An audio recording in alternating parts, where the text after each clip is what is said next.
disparity of treatment of women of color. Yes. My daughter she had my second grandchild. She was, we were ecstatic, and then she got diagnosed with breast cancer.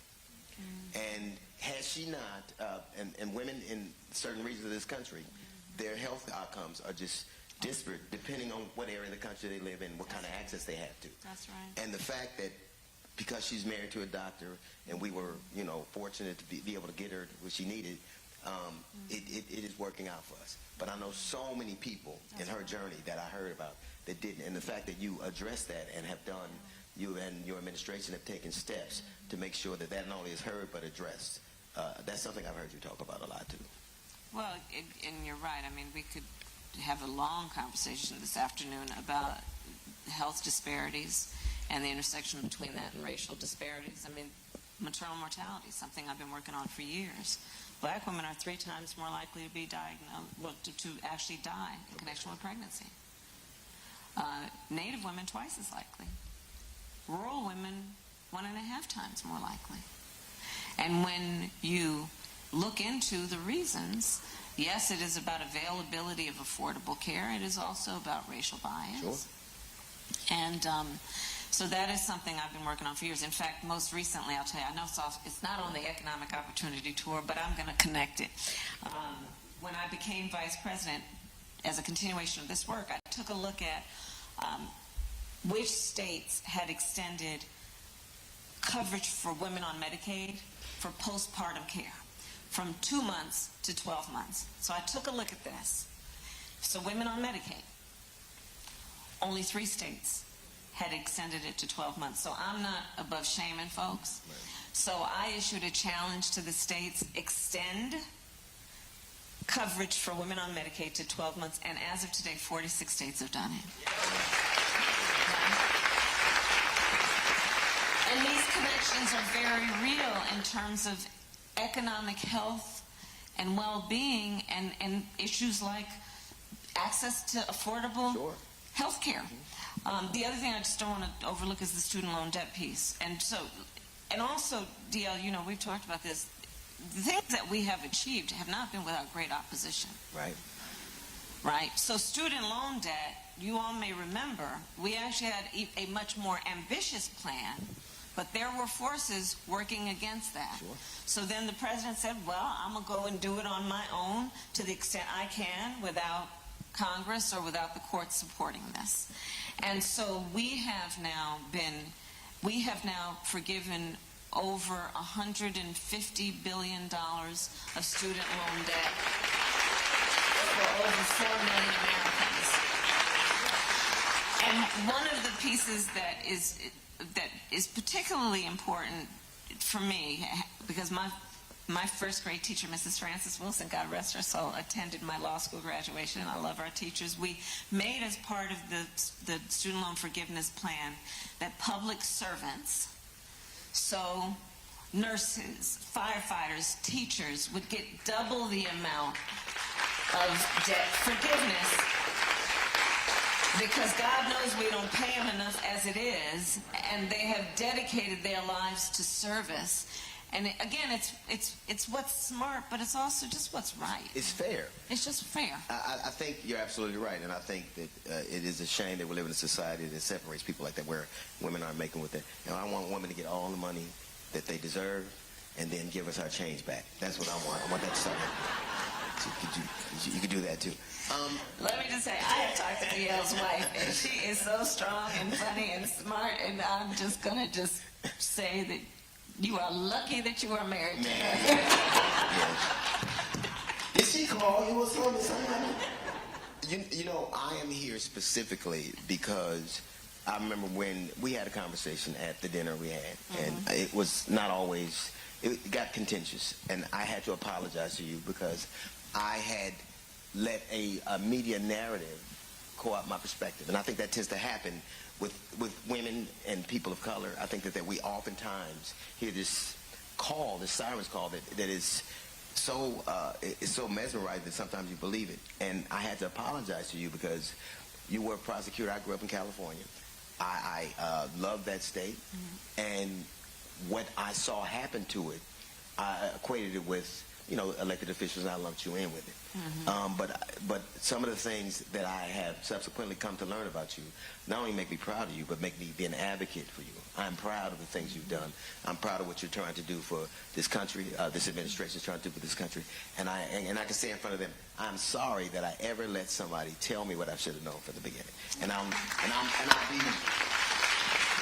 use my voice, I'm not a paid, I don't even like politics all that much. It's ironic to me. Right. But I think you have done what you said you would do, and there was a time that I didn't believe it, and I have to say that I'm sorry, and I'm going to do what I have to do to make sure you get the word out and make sure that people understand you have done everything you promised, and I am proud of you. So, oh, dear.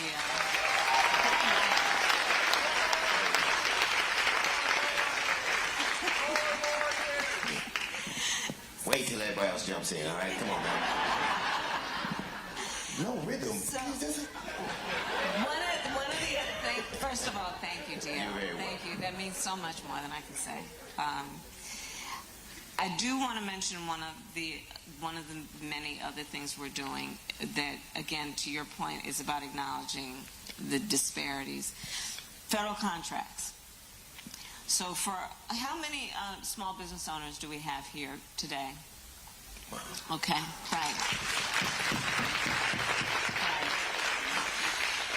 So a lot of federal contracts go to small businesses. But what we know is often who even has the information about how to apply for a federal contract is a matter of who you know. Not necessarily the skill of your work, how well you do your work, certainly has nothing to do with anything other than often just a lack of information and access to those relationships. So from day one, when the president and I came in, we said we are going to increase by 50% federal contracts going to minority-owned businesses. And we are on track to get that done by the end of next year.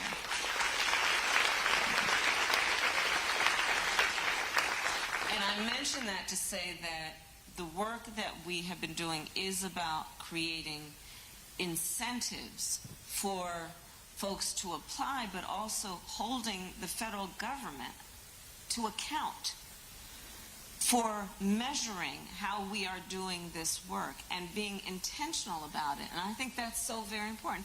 And that's where, look, who's in the position of power matters. Because one, if you don't even have any level of awareness or interest in these disparities, you're not going to get anything done on them. And then when you become aware, if you actually intend to get something done, you have to hold yourself and the system to account. And I will say that is part of the method of our approach to a lot of this work. Our work includes, for example, like let's have metrics. Let's say, for example, we know the history of black homeownership. We know the history of bias and laws that prevented equal access to that opportunity. We have now proposed that if you are the child of parents who, or you were raised in a family where the folks who raised you were not homeowners, when you want to go buy a home, you will be entitled to a $25,000 grant toward down payment for a home.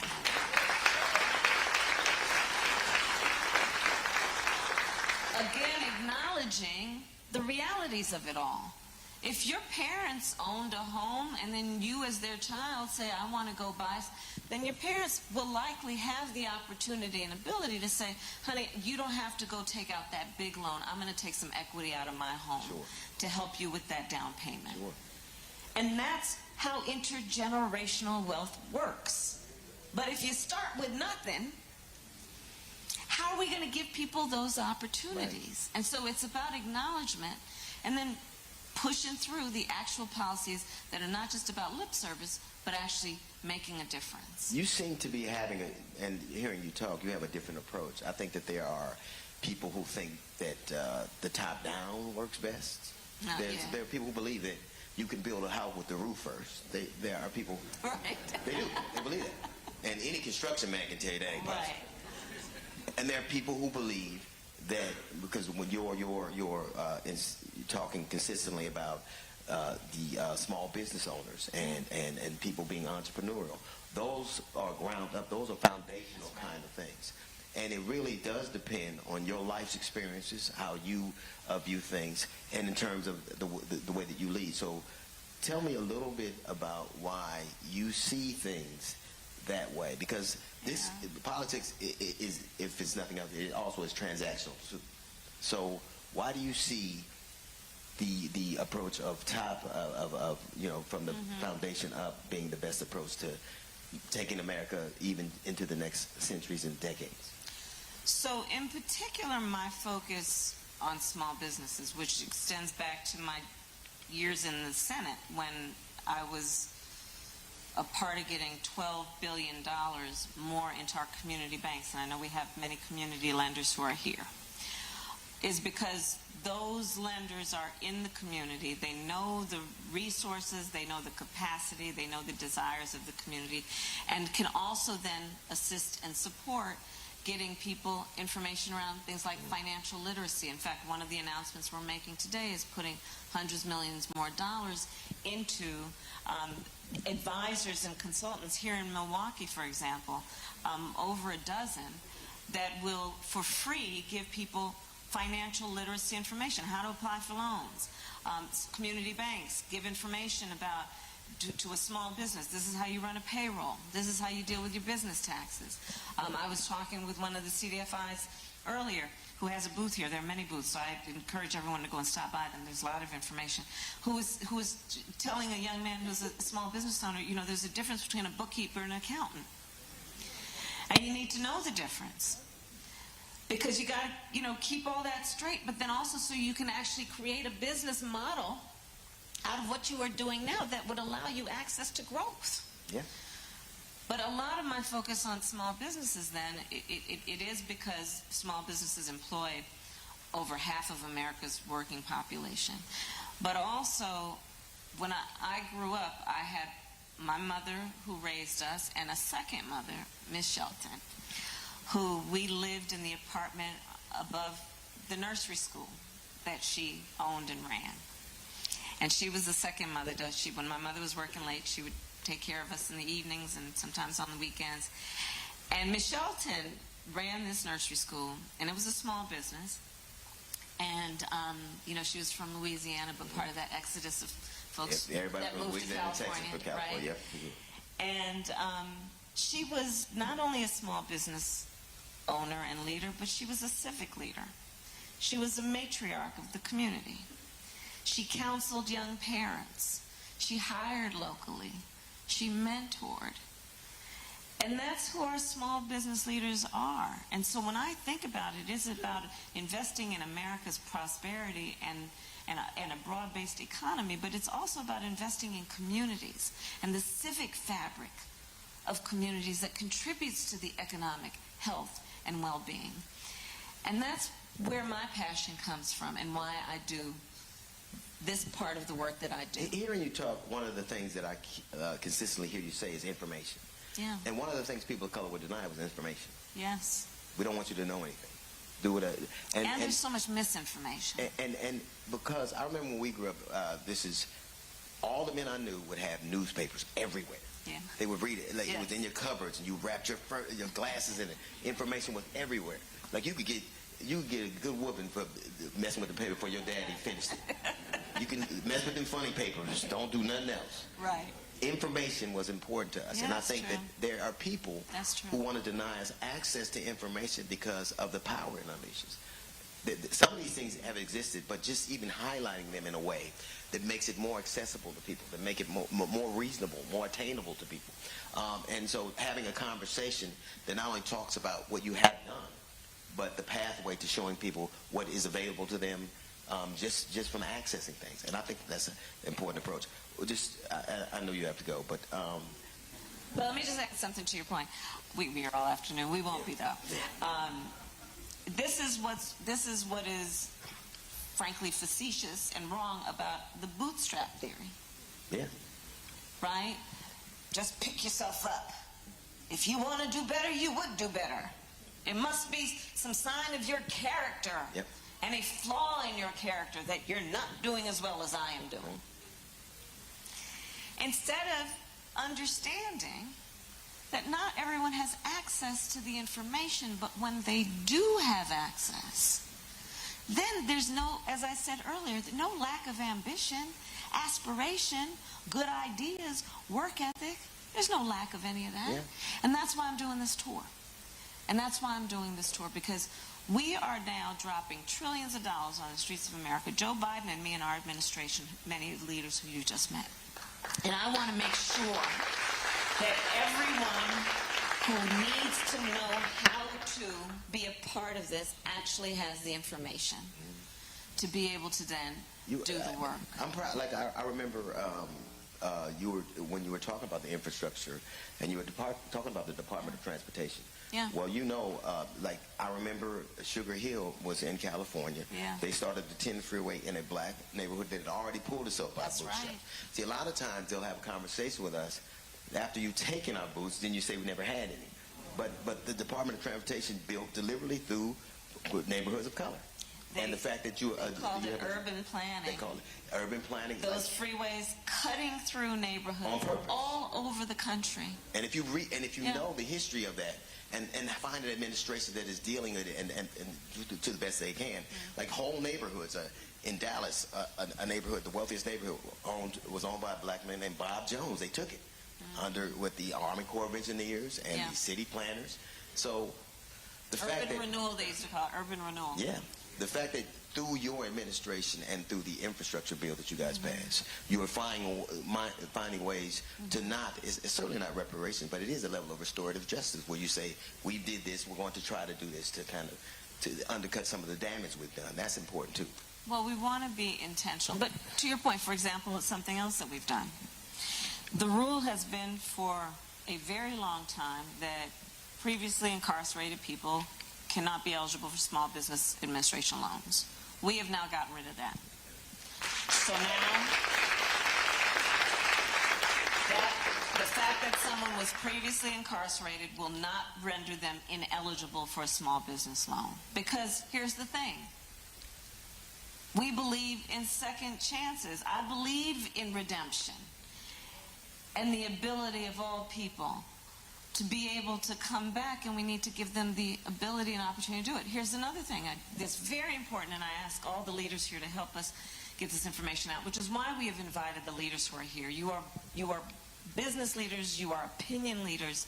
Please help us get the word out. That's part of why I am doing that and have asked you all to join us. So on the student loan debt, let's think about this. The inability to be able to pay tuition is why people take out loans, okay? So then logically that also tells us some people who can't afford tuition drop out because they can't afford tuition, but they still have debt. Our policy on student loan debt forgiveness includes people who never graduated being eligible for that forgiveness. Help us get the word out. Because a lot of people are assuming that they're only qualified for student debt forgiveness if they graduated. And again, we know statistically, whether it be small business loans or other things that are available to folks, you know, when you've experienced life in such a way that you've had countless disappointments, sometimes folks are reluctant then to put themselves out there to apply for something for fear they'll be denied or rejected. And that is part of what we see sometimes in terms of somebody not applying for an SBA loan, not applying for student debt forgiveness. And we want to remind people, if you don't apply, you certainly won't get it. And so again, I ask the leaders here to help us get the word out. You know, education is very, obviously, components of that are very important. But we talked a lot about student loan and student debt and tuition, even trade schools. Like, that's right. AI is not going to be able to fix your house. It's not going to be able to be a carpenter. It's not going to be able to be a cobbler. I think that the way you all talk about your administration, have the verbiage you use in terms of finding a thing that you do, whether it's with your hand, your heart, being exposed to things and being able to learn a trade is just as important. Like, college wasn't for me. Yeah. I have a GED for a reason. It didn't mean I wasn't bright or wasn't intrigued or right. didn't have passion. It just meant that there was a different pathway for me. Administrate from your perspective, there are pathways that you're building so people, if they want to go to trade school, if they want to learn. IBW is represented here. They're doing an extraordinary job with their apprenticeship programs. I have visited many IBWs around the country. 4-year apprenticeship programs usually, where they actually pay the apprentice during those 4 years while they're learning, understanding that they're going to develop a high levels of skills, but need to be able to get by through the process of learning those skills. I agree. I don't care how rich you are. You're going to call a plumber one day. I don't care. Or a craftsman or one an day. electrician. Yeah. Right. And I think that's very important. I mean, I think that there has been a tendency for these things to play above people's heads to the degree that they feel like they're not involved in the conversation. That's I know right. a lot of young black men I talk to feel as if they're not involved in the conversation. That's right.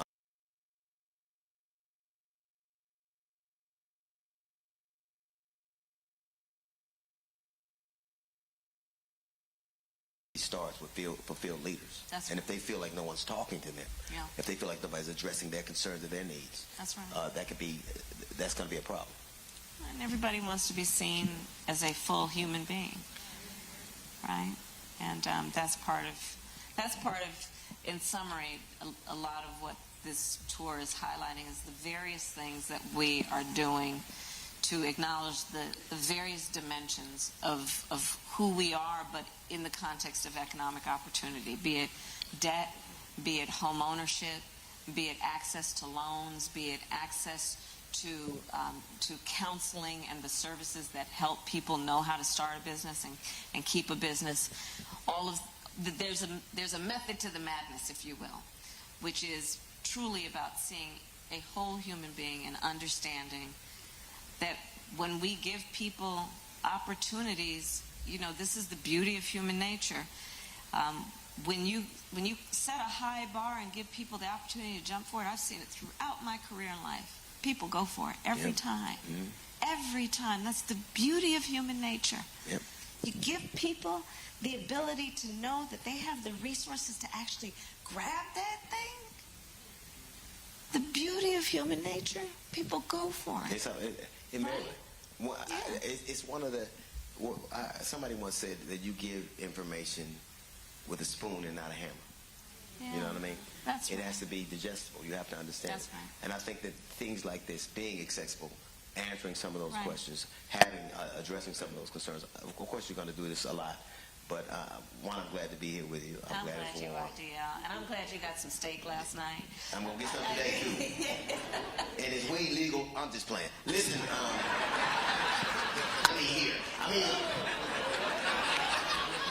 you said steak. Let's, every time I have a chance to engage with you, I come away even a more fervent supporter. Thank you. I think what you're doing is only a tip of the iceberg in terms of what you're going to be able to accomplish. So thank you for allowing me to be here. Madam Vice President of the United States of America.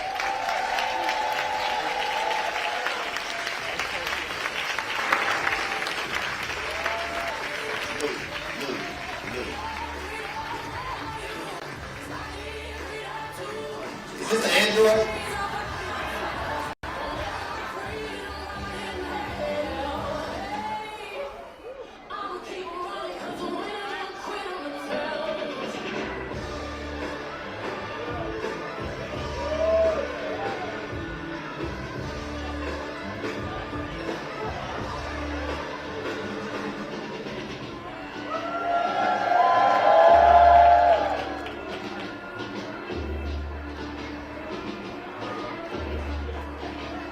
Thank you all so much for being here. Thank y'all so much. Well, I got a free phone.